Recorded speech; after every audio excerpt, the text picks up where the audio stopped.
I was born and raised on the west side of Cleveland, Ohio.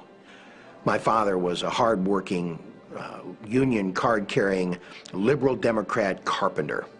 My father was a committed atheist.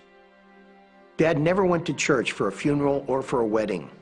He would go graveside or he'd go to the hotel to celebrate at the reception, but because of his commitment and his conviction about the fact that we evolved, we were not allowed to go to church.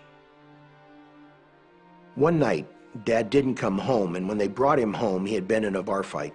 His face was crushed in and his ribs were caved in, and sitting in bed through those broken teeth and swollen face, he called for me and in a John Wayne fashion gave me his life's philosophy. No matter what you do, be number one. It doesn't matter if you have to cheat and lie and steal, but don't be number two. I decided I needed to be number one, and at 11 years old, 12 years, how do you be number one? Well, I wanted to join a street gang. By the time I was 14 years old, I had been arrested enough, involved in enough gang fights, had been shot once in the leg, and ended up stabbing a boy in a street fight, and was sent to upstate New York to spend my high school behind bars. My first day in reform school, I was stabbed in the neck, and my first week there, my roommate hung himself. After running away 18 times, I was finally sent back to Cleveland, Ohio for wounding a police officer during one of my runaways, and I was waiting to be sentenced to 2 to 4 years in Tico, which is a state prison. Somewhere in a boardroom, someone came up with an idea, so they put us in handcuffs and put us on buses and took us to Parris Island, South Carolina. It's the Marine Corps training depot. By the time we were 18, we were in the jungles of Vietnam. But I came back and got released onto the streets, and the only place to go when you are an anarchist, an angry, violent individual is college campuses.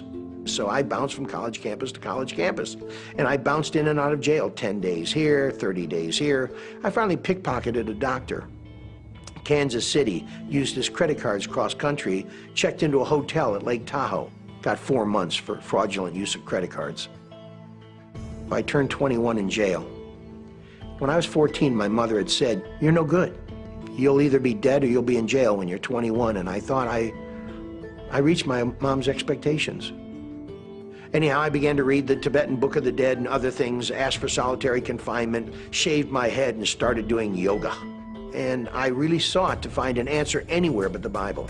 And so, hitchhiking cross-country on the way to Miami with the desire to get out of America and go find some answers in a civilization that was a couple thousand years old, we got arrested again.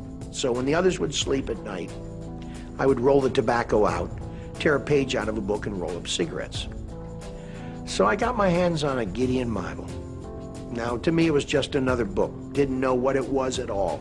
So I was tearing out pages in Leviticus and rolling cigarettes, and in order not to have somebody take the book away from me, I started reading it. I was 21. It's the first time I ever held a Bible.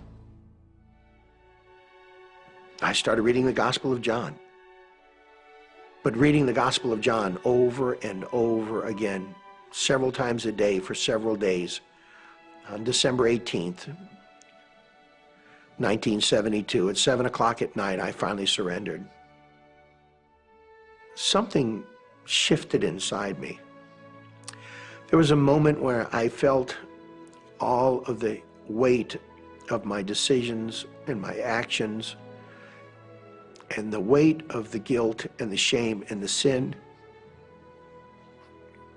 was overwhelming.